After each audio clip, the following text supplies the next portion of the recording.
Welcome, dear listeners, to another chilling episode of Darkness and Mystery.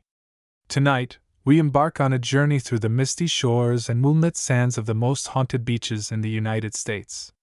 The ocean may seem peaceful by day, but as the sun dips below the horizon, the past rises like a ghostly tide, bringing with it stories of lingering spirits, vanished souls, and horrors that refuse to be forgotten. So grab your flashlight, wrap yourself in a warm blanket, and prepare to wade into the eerie depths of the supernatural.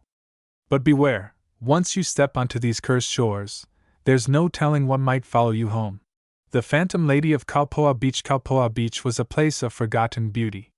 Once a part of a luxurious resort, time and neglect had left it abandoned. The structures, once filled with laughter and life, stood like skeletal remains, hollowed out by the sea breeze. Few dared to step onto its sands at night, not because of its isolation, but because of the whispers, the legend of the Phantom Lady. Locals spoke of a woman who wandered the shoreline, her flowing white gown drenched as if she had just emerged from the sea. Some claimed she was searching for something, or someone. Others warned that if you met her gaze, you would never leave Kaupoa Beach alive. Still, urban legends had never stopped thrill seekers before. The Dare Jake, a travel vlogger obsessed with paranormal locations, had heard the stories. His channel, Into the Unknown, thrived on encounters with the supernatural. The more haunted, the better. "You're really gonna do this?" his girlfriend, Lonnie, asked as she adjusted the camera. She had lived in Molokai all her life and grew up fearing Kaupoa Beach. "Come on, Lonnie. It's just another ghost story." Jake grinned. "Besides, imagine the views we'll get." "You don't mess with her," Lonnie warned, but Jake was already trudging forward, camera in hand. The night air carried a salty chill. The moon hung high, illuminating the vast, lonely beach. The sand, cold and damp, sank beneath their steps as they approached the remains of the old resort. The wind moaned through shattered windows, and the distant waves whispered like voices in the dark. The first sign Jake flicked on his flashlight. "All right, guys, we're at the infamous Kaupoa Beach.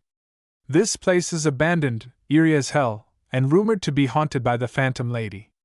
The red recording light on the camera blinked steadily. Lonnie stayed close, her arms crossed. "We shouldn't be here. Relax."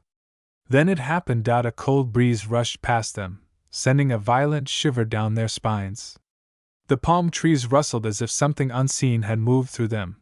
Lonnie gasped. "Did you hear that?" Jake spun, aiming his camera at the beach. "What?" There, near the water's edge, stood a figure. A woman. Her long, wet hair clung to her face. Her white gown billowed, despite the stillness of the air.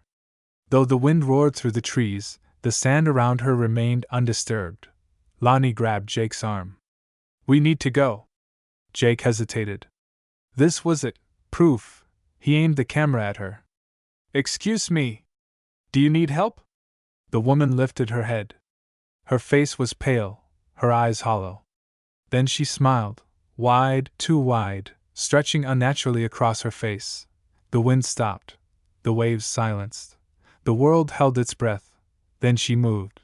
The Phantom Lady surged forward, her bare feet gliding soundlessly over the sand. "Run!" Lonnie shrieked, yanking Jake's arm. He stumbled, his camera swinging wildly as they sprinted toward the ruins. Adrenaline burned through his veins. Behind them, the Phantom Lady moved faster, her soaked gown leaving no footprints, her breathless laughter slicing through the night air. Jake and Lonnie dove into the remains of an old bungalow. Jake slammed the door shut, but there was no lock, just a rotted wooden frame. Lonnie's breath came in ragged gasps. "She's coming!" Jake fumbled with his camera. His fingers trembled as he switched it to night vision. The screen flickered, then illuminated the room in eerie green light, and there she was on the ceiling, crawling. Her body twisted unnaturally, her joints bending the wrong way as she scuttled like a spider. Her head snapped downward, black eyes locking onto them. Jake screamed. The Phantom Lady dropped. The escape they bolted. Bursting through the broken doorway, they stumbled onto the beach, lungs burning. Jake's foot caught on a root, sending him sprawling. The camera landed a few feet away, its lens cracked but still recording. Lonnie turned back. Get up!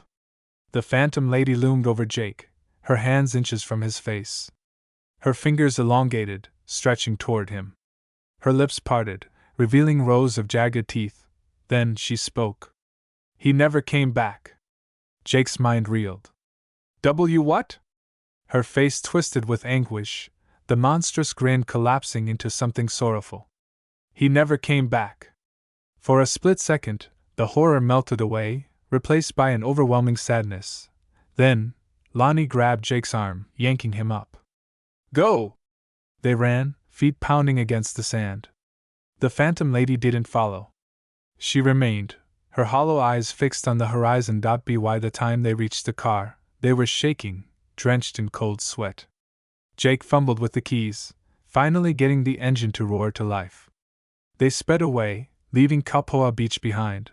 The revelation later that night, Jake reviewed the footage. His hands trembled as he replayed the final moments. The phantom lady's voice echoed in his mind. He never came back. Lonnie, now calmer, hesitated. Maybe she wasn't trying to hurt you. Jake frowned. What do you mean? Lonnie leaned forward. The legend says she was a bride, waiting for her lover to return from the sea. But he never did. She died waiting. Jake exhaled. So, she was just looking for him. Lonnie nodded. And when she saw you, maybe she thought for a moment you were him. A cold shiver crawled down Jake's spine. The camera screen flickered. For a split second, the footage distorted. Then, a whispered out a woman's voice. Come back to me. The screen went black, and the wind outside howled like the mourning cry of a ghost. The cursed sands of Dead Man's Beach, California. The waves of the Pacific crashed against the jagged rocks of Dead Man's Beach, a hidden cove on the California coastline that few dared to visit. Locals whispered about the curse, about the souls lost to the shifting sands that swallowed men whole. The beach wasn't on any tourist maps.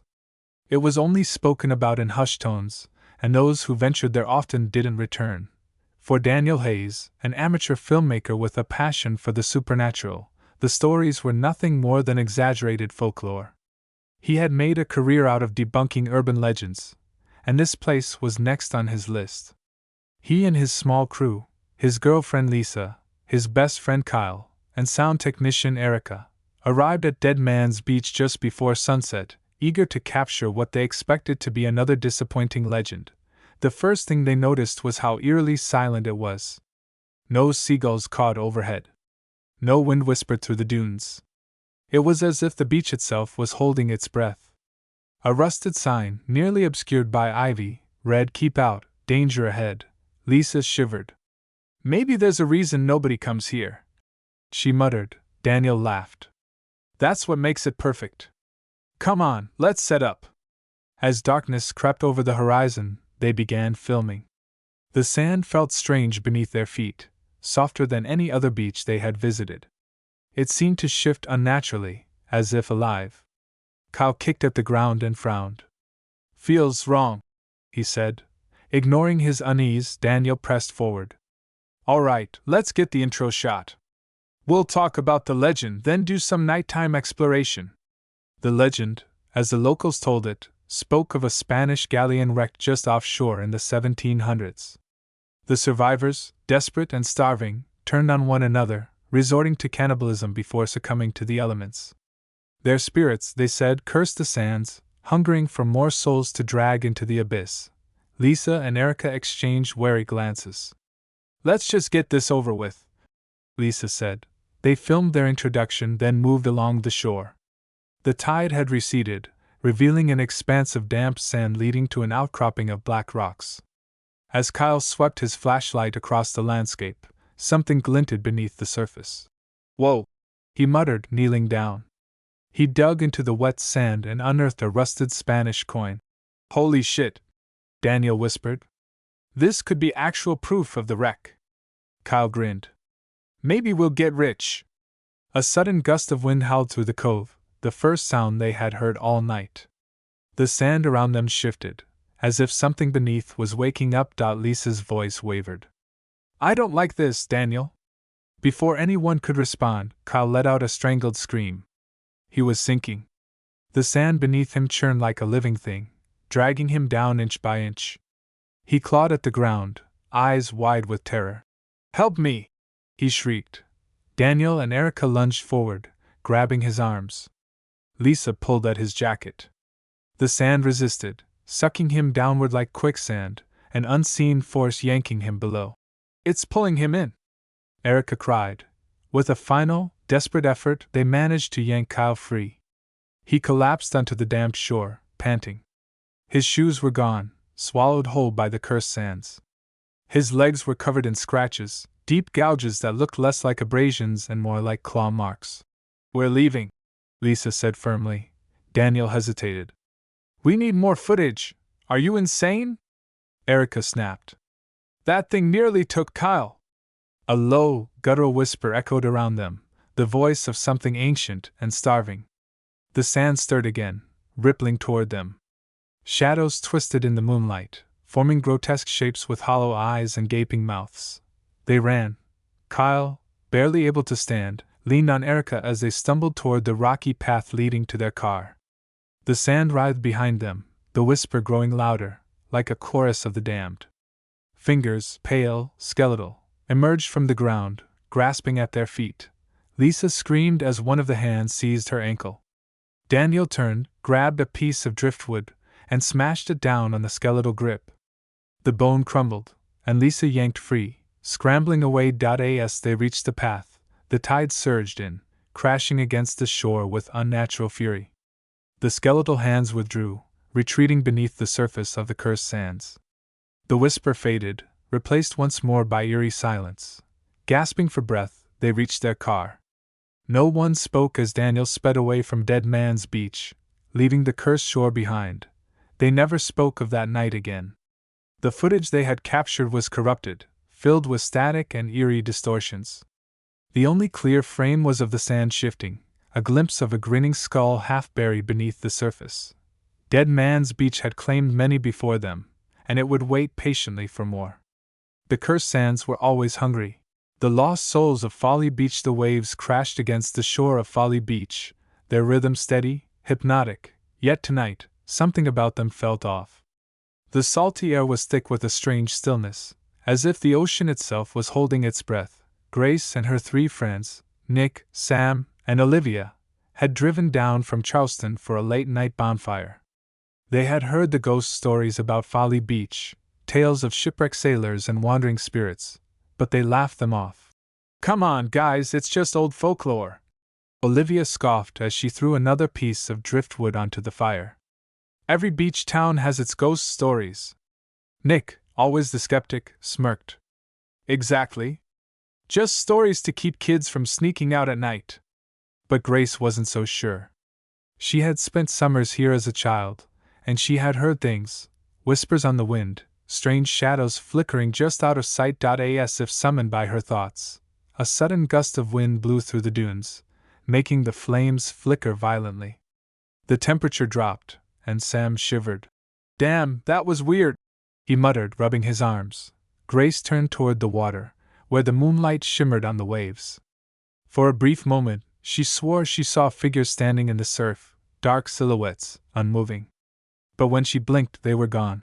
"Let's tell ghost stories," Olivia suggested, grinning. "You know, since we're already here." Grace hesitated, then spoke before she could stop herself. "Have you heard about the lost souls?" Nick groaned. "Here we go." Ignoring him, Grace leaned in. "They say Folly Beach is haunted by the crew of the Civil Dawn, a ship that wrecked here in 1864.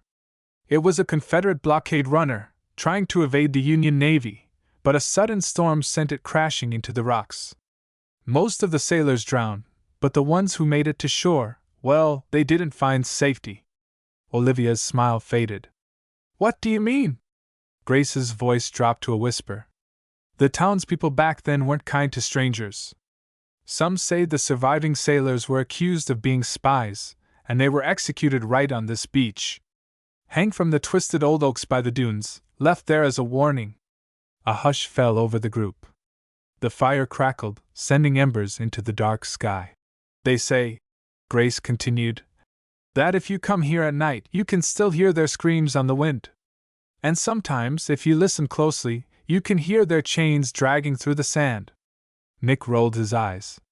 Great story, Grace. Very creepy. But we're still alive. Olivia laughed, but it was nervous. Yeah, totally, so alive. Just then, the fire flickered again, nearly going out. Another blast of cold air swept through, and with it came a sound, a faint, distant clinking, like metal scraping against stone. Sam sat up straight. Did you hear that? No one answered. They were all listening.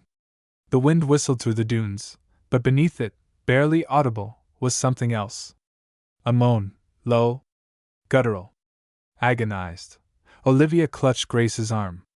Okay, no. That was not the wind. Nick turned toward the dunes. It's just someone messing with us. But there was no one else on the beach, and then, out of the darkness, they saw a dotted figure, tall, gaunt, swaying as if caught in an invisible current. Its face was obscured by shadows, but the tattered remains of a sailor's uniform clung to its skeletal frame. Around its neck, a thick rope dangled, frayed and stained with something dark. More figures emerged behind it, half shrouded in the mist rolling in from the sea. Their forms flickered like candle flames, some barely there, others more solid. And all of them, watching, Sam scrambled backward. No, no, no, this is not happening. Nick, for all his bravado, was frozen in place. The nearest ghost took a step forward, and as it moved, the sound of chains rattled in the sand. Its hollow eyes fixed on Grace. A voice, raspy and ancient, drifted on the wind. You let us die. Grace's blood turned to ice. What? You let us die. The ghosts moved closer, their forms shimmering like heat waves. Olivia screamed. Sam was already running. Nick grabbed Grace's arm. We need to go. Now. They ran. Across the sand, through the dunes, tripping over roots and branches. The wind howled behind them, filled with voices, accusing, mourning, screaming. By the time they reached the parking lot, the sound had faded. The ocean roared, indifferent to what had just transpired. Gasping for breath, Olivia turned. The beach was empty. No ghosts. No figures. Nothing. Nick wiped sweat from his brow.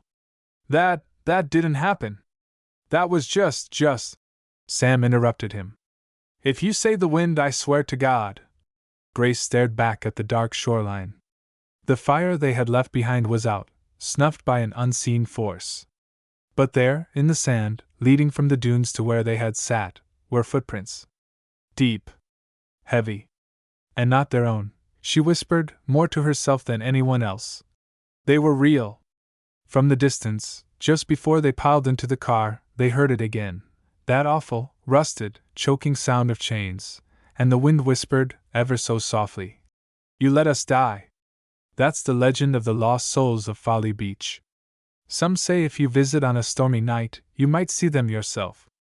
But if you hear the chains, it's already too late. Do you dare return? The Weeping Woman of Higby Beach, New Jersey. Higby Beach, a quiet stretch of sand located in Cape May, New Jersey, is known for its peaceful, secluded beauty. People flock to its shores for a serene escape, its golden sand offering solace against the rhythmic pounding of the Atlantic Ocean. But the locals know that there's something eerie lurking in the shadows of Higby Beach, a legend passed down through generations. It's a story that's as old as the tides themselves, the tale of the Weeping Woman. In the early 1900s, Higby Beach was a bustling spot, where fishermen, farmers, and tourists would mingle along its shore. It was a place full of life, laughter, and the salty tang of the sea breeze. But in the heart of the town, the story of a tragic woman began to spread, a woman whose sorrow echoed through the waves. Her name was Elizabeth Higby, and she was the daughter of one of the town's most respected families. She grew up on the outskirts of Cape May, far from the beach but always enchanted by its beauty. Elizabeth was well known for her kind heart and her striking beauty. She spent much of her youth playing by the shore, where the sound of the waves calmed her restless soul. As Elizabeth grew older, she found herself falling in love with a young man named William, a local fisherman. William was known for his rugged good looks and his gentle demeanor, and the two seemed perfectly matched. They spent countless hours together, walking the shoreline, hand in hand, their laughter carried away by the wind. Elizabeth believed that their love was unbreakable, that it would last forever.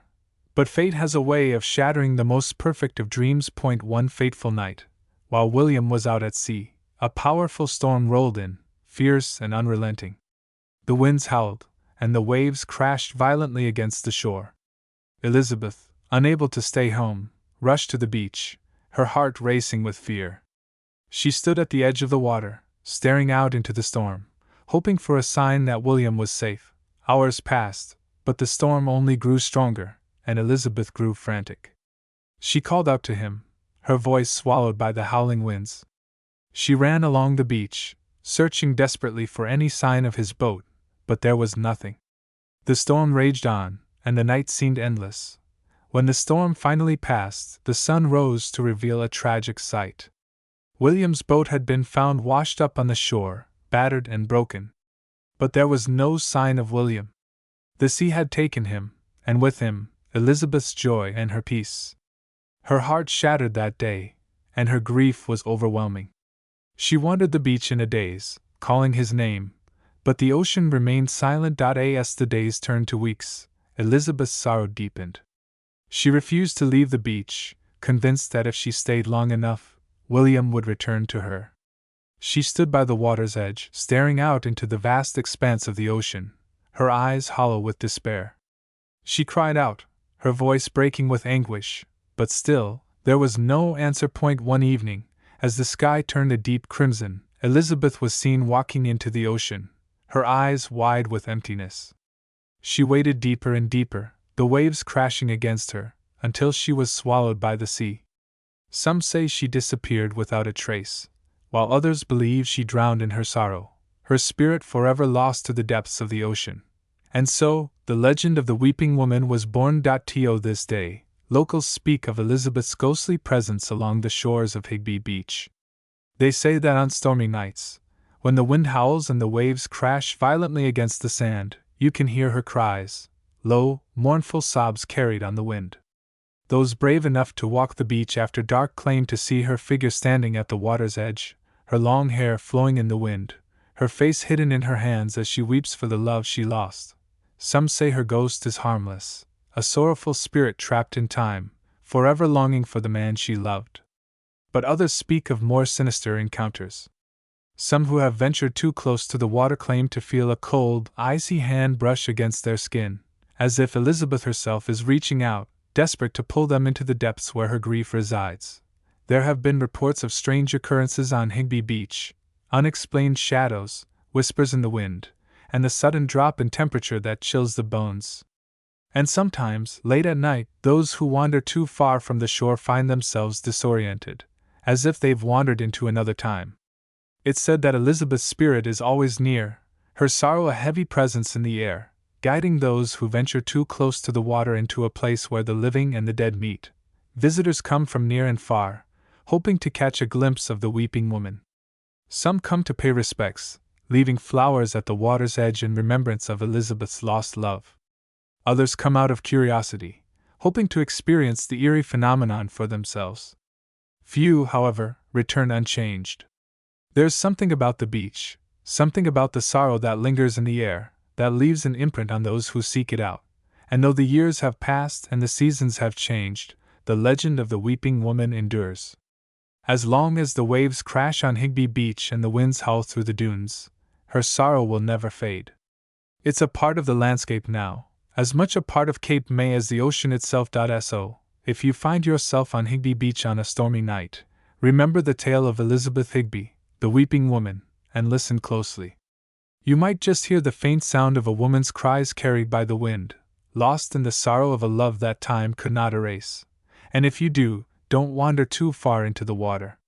For Elizabeth's grief still has the power to pull the unwary into the depths, where the ocean holds her heart forever. The headless ghost of Smuggler's Cove, Oregon. In the misty shadows of Oregon's rugged coastline lies a secluded cove known as Smuggler's Cove, a place steeped in mystery, legend, and the haunting tales of those who have dared to venture near its shores. Many speak of its eerie beauty, where towering cliffs meet crashing waves, and the scent of salt water lingers in the cool ocean breeze. But behind the cove's tranquil appearance is a dark history that refuses to be forgotten, a history linked to an unspeakable tragedy and a restless spirit that haunts the cove to this very day. It all began centuries ago, during a time when the coast was a haven for pirates and smugglers. These outlaws, often searching for safe refuge from the law, used Smuggler's Cove as a hidden harbor to stash their stolen treasures. The rugged terrain made it an ideal spot for their clandestine operations, away from prying eyes. They would moor their ships in the cove under the cover of darkness and move their ill-gotten goods ashore, making use of secret tunnels carved into the cliffs. But one fateful night, a betrayal set the stage for the curse that would haunt the cove forever. A smuggler known only as Captain Blackwood had been the leader of the group, a ruthless and cunning man whose reputation for cruelty spread like wildfire along the coast. His crew followed him out of fear and loyalty, but Blackwood had earned their distrust with his greed and brutality. Tensions ran high within his crew, and there was talk of mutiny. But before any plans could be put into motion, Blackwood caught wind of the whispers, and he acted swiftly to eliminate those who dared to challenge his authority. In the dead of night, a storm raged over the cove as Blackwood and his loyal crew lured a group of mutineers to a hidden clearing near the cliffs. In a savage act of violence, the mutineers were ambushed, caught off guard by Blackwood's treachery. Among the victims was a young man named Jacob, a former friend of Blackwood's who had joined the crew in hopes of making a better life. Jacob was a kind soul, and his death would prove to be the catalyst for the curse that would plague Smuggler's Cove. As the storm raged on, Blackwood, in a fit of rage, ordered that Jacob's body be cast into the sea, but not before subjecting him to a gruesome final insult. Jacob's head was severed from his body, and his lifeless form was thrown into the water, left to be swallowed by the dark, turbulent waves. The betrayal was complete, and Blackwood believed it would cement his rule over the crew. But as the storm subsided, something strange began to happen. The following night, as the moon rose high above the cove, strange occurrences began to plague Blackwood and his crew. Whispers echoed through the cove, voices that seemed to come from nowhere, and figures were seen moving in the mist, disappearing before anyone could get a clear look. The crew began to speak of the curse they feared had been unleashed by the brutal murder of Jacob. But Blackwood, ever defiant, scoffed at their superstition, determined to continue his smuggling operations without hesitation. It wasn't long, however, before the hauntings grew more sinister. As the days passed, members of Blackwood's crew began to disappear, one by one, their bodies never found. At first, it was believed to be the work of rival smugglers or perhaps the result of an angry spirit. But as time wore on, the crew's fears deepened, for it became clear that the disappearances were no accident. The ghost of Jacob, now headless and vengeful, was said to have returned to the cove, seeking justice for the cruelty he had endured. Witnesses spoke of a figure, draped in tattered clothing, wandering the cliffs in the dead of night. They claimed to see the ghost of a man, headless and bloody, staggering through the mist, his vacant eyes filled with an unrelenting rage. Those who came too close to the cliffs or the shores of Smuggler's Cove often reported hearing anguished cries in the night, followed by the sound of footsteps, slow, heavy, and deliberate. When they turned to face the source, they saw nothing but fog. And yet, the footsteps would continue, echoing into the distance. Captain Blackwood, now aware of the ghost that haunted him, grew paranoid. No matter where he went, Jacob's vengeful spirit seemed to follow. The once mighty smuggler was reduced to a shadow of his former self, consumed by fear and guilt. The crew, too, was decimated, as more and more members vanished without a trace, their fates sealed by the headless ghost. Some say they were dragged into the waters by an unseen force, while others claim they were driven mad by the haunting, eventually wandering into the wilderness, never to return. As the years passed, the legend of Jacob's ghost only grew stronger. Locals would tell the tale to anyone who dared to listen, warning them of the dangers of Smuggler's Cove and the restless spirit that roamed its shores. Some claimed to have seen the ghost themselves, while others spoke of hearing strange noises late at night, as though the very cliffs were alive with the sounds of the past. And yet, despite all the warnings, there were always those who couldn't resist the lure of the cove. Adventure seekers, thrill seekers, and those who sought to uncover the truth of the ghostly legend would venture into the cove, only to return with wild, terrified eyes, their minds broken by what they had seen. Some spoke of a vision, a figure emerging from the fog headless, with blood-stained clothes, silently pointing towards the cliffs where his body had once fallen. The apparition would linger for only a moment before vanishing into the mist, leaving behind nothing but an overwhelming sense of dread. But the headless ghost of Smuggler's Cove never truly disappeared. To this day, those who visit the cove late at night report strange happenings, unexplained noises, fleeting shadows, and the unmistakable sensation of being watched.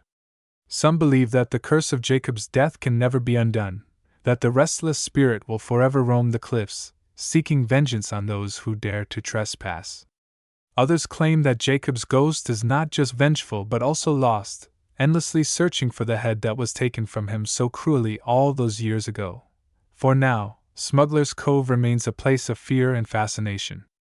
And though the world has moved on from the days of pirates and smugglers, the restless spirit of Jacob still wanders the shores, his headless form lost to time but never forgotten.